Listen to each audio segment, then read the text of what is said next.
Vous écoutez le podcast 12 France.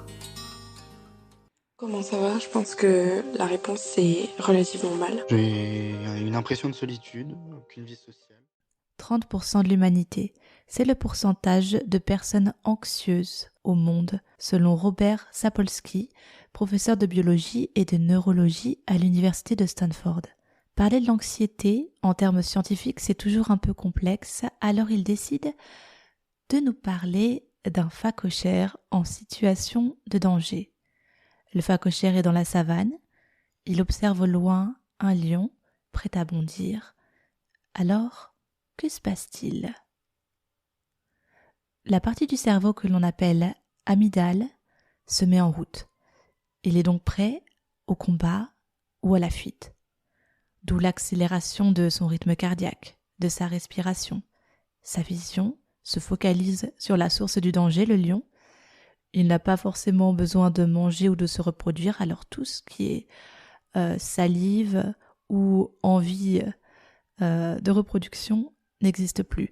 Le corps s'adapte pour faire face à la situation, pour lui sauver la vie. Vous me direz, on n'est pas des phacochères. Et pourtant, ce sont les mêmes symptômes qu'on ressent en situation de stress, quand on est bloqué dans les bouchons, quand on doit régler ses impôts. Notre partie du cerveau, l'amygdale, part en roue libre et ne permet pas au cortex préfrontal, donc cette partie qui nous permet de raisonner, de se mettre en route. La thématique de l'anxiété chez les jeunes, c'était une des questions fondamentales de l'entretien entre Emmanuel Macron et Hugo Décrypte pendant la rentrée. Ont été évoqués le manque de personnel, la souffrance psychologique des jeunes, et j'ai donc décidé avec ce podcast de comprendre les différentes parties de l'anxiété et de proposer des portes de sortie à tous ceux qui se sentent en ce moment anxieux. Vous êtes prêts? C'est parti. Je suis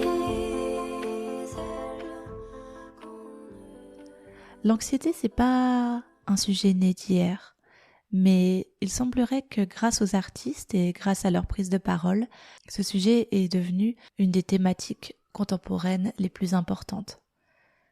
Lorsque Pomme, artiste française lyonnaise, sort son titre Anxiété, elle fait un carton. Pourquoi? Parce qu'elle décrit ces situations de douleur psychologique et physique où chacun peut se retrouver. Et ça, même si cela ne date pas d'hier, c'est vu comme une révolution. Quels sont les types d'anxiété qu'on peut ressentir au quotidien? Il y a d'abord l'idée de catastrophe. Quelque chose d'horrible va arriver. Prenons un exemple. Je dois faire un exposé devant ma classe et je stresse. Je me dis, si je ne réussis pas cette présentation, je vais avoir une mauvaise note. Et si j'ai une mauvaise note, je n'aurai peut-être pas accès à cette université qui a des critères de sélection difficiles. Et là, le cerveau se met en marche et il commence à stresser. Et vous avez des problèmes de respiration, vous vous sentez courbaturé. C'est ça, la pensée catastrophique.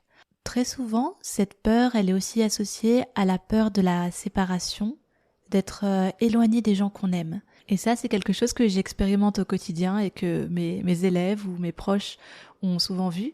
Le fait de dire au revoir et de ritualiser l'au revoir, c'est quelque chose qui m'est absolument insupportable parce que je n'aime pas cette coupure. La deuxième peur qui est liée à l'anxiété, c'est la peur du jugement.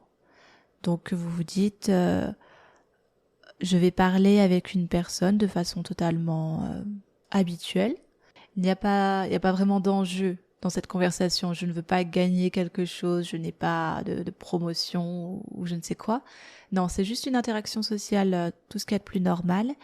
Et là, vous commencez à vous dire, j'ai dit ce mot, la personne va me juger, je suis une personne nulle, et ainsi de suite. C'est vraiment quelque chose qui handicape tout le monde à mon sens, parce que on est dans une société de performance, donc la peur du jugement, elle est omniprésente.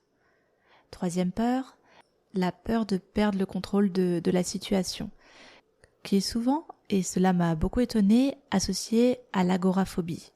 Pourquoi ? Parce que la personne qui fait une attaque de panique, elle a peur de se retrouver dans des situations qui vont déclencher cette attaque de panique. Donc elle va éviter, autant qu'elle le peut, des situations sociales.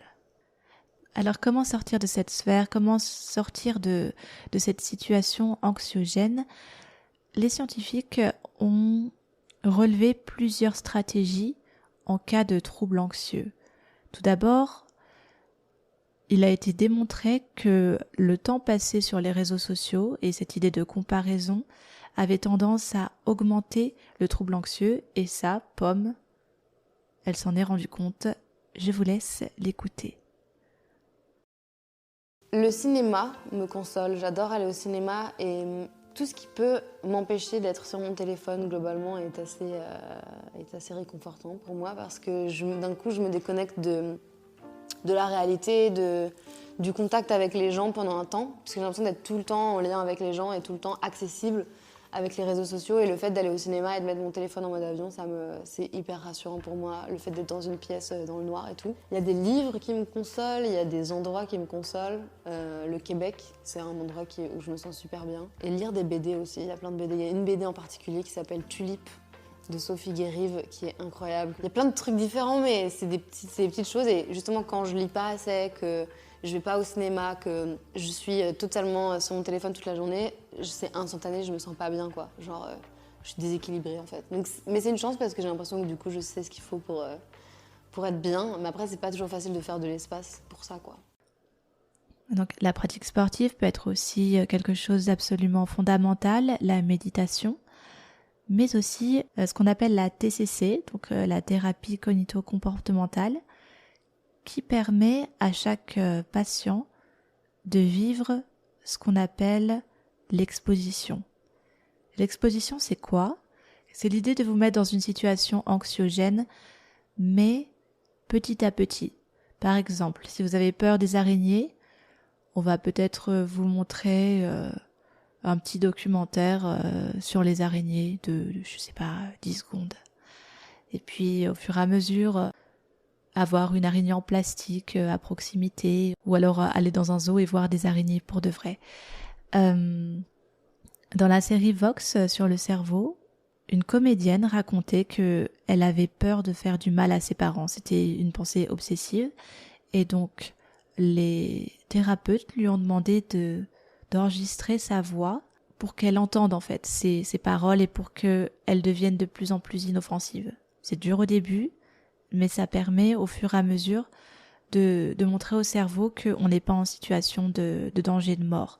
Parce que ce qui se passe quand on évite la phobie, quand on évite l'anxiété, c'est que le cerveau, comme le phacochère du début, va se dire « Ah, c'est une situation, on est en danger de mort, donc je vais préparer le corps à se battre ou tout simplement à fuir. » Et c'est là où on a les crises d'angoisse, c'est là où on a ces phénomènes physiques assez marqués. La dernière fois où j'ai été très très anxieuse et où j'ai vécu un grand bad de plusieurs semaines, c'était quand j'ai terminé ma tournée en septembre dernier, parce que j'avais plus aucun repère et que mon quotidien depuis 5-6 ans c'était la tournée et faire des albums, et là j'avais une espèce de temps indéfini où j'avais plus rien à faire, et une de mes plus grandes angoisses dans la vie, c'est le vide. Quand ça va pas du tout et que tu sais pas trop pourquoi, parce que souvent c'est un peu ça qui est compliqué, c'est que tu sais pas identifier une cause, t'as l'impression qu'il y a 10 trucs différents qui te font de la peine. Une psy ou un psy, c'est quand même un peu la base, parce que tu peux parler avec une personne qui n'a aucun jugement, qui est une personne extérieure, qui n'est pas ton ami, qui n'est pas ta famille, et tu peux dire plus facilement des choses parfois difficiles à dire à ton entourage. Je suis incapable de parler de mes émotions à mon entourage, même très proche. Alors que aller voir une psy, pour moi, c'est vraiment comme si je parlais à une illustre inconnue. Au début, je l'ai vue 2 fois par semaine, ma psy, tellement j'étais en bad. Et ça m'a un peu sorti du caca, quoi, si je puis dire. Dans le même ordre d'idée, il y a aussi les médicaments pour la santé mentale que tout le monde stigmatise, et tout le monde a l'impression que c'est hyper grave de prendre des médicaments. En fait, c'est irresponsable de te dire que tu vas guérir tout seul ta dépression ou ton trouble d'anxiété. Je pense que la psy, c'est quelque chose, Mais les médicaments aussi, c'est carrément un sujet que les Français ne veulent pas aborder. Enfin, vraiment, moi, j'ai vraiment entendu des discours de gens qui disent que les médicaments, c'est mauvais et tout. Et je suis en mode genre, mais en fait, c'est hyper dangereux de penser ça parce que il y a plein de gens qui en ont vraiment besoin et il y a plein de gens qui ont des troubles de santé mentaux qui ne se règlent pas tout seuls, en fait. Ça n'existe pas, en fait, ça. Et moi, je me suis mis aussi à en parler et à m'y intéresser beaucoup en allant au Canada parce que c'est beaucoup moins tabou, en fait, là-bas, la santé mentale. C'est vraiment considéré comme le reste, en fait, de la santé, d'avoir un rhume, de se casser la jambe. En fait, la santé mentale, c'est exactement au même niveau. Donc, je pense que ça m'a aidé aussi à déstigmatiser moi-même ma vision de la santé mentale, quoi. Et comme l'a dit Pomme, ce qui marche le plus avec elle, et ça c'est scientifiquement prouvé, c'est le suivi thérapeutique, donc aller voir un psychologue et prendre des médicaments adaptés. Ce qu'on a souvent vu dans ces expériences médicaments-thérapie, c'est que le médicament que prescrit le médecin n'est pas forcément adapté au début et que c'est une recherche de longue haleine pour trouver un médicament adapté. Voilà, c'est tout pour aujourd'hui. Merci d'avoir écouté ce nouvel épisode de 12 France. N'hésitez pas à mettre 5 étoiles sur Spotify. Ça permet de le diffuser à une plus large échelle et ça me fait toujours plaisir. J'espère que cet épisode vous a aidé à comprendre ce qu'était l'anxiété et qu'il vous a donné des clés pour réussir à vous en sortir, car j'en ai bien conscience, les temps qu'on vit actuellement sont vraiment très compliqués. À la semaine prochaine!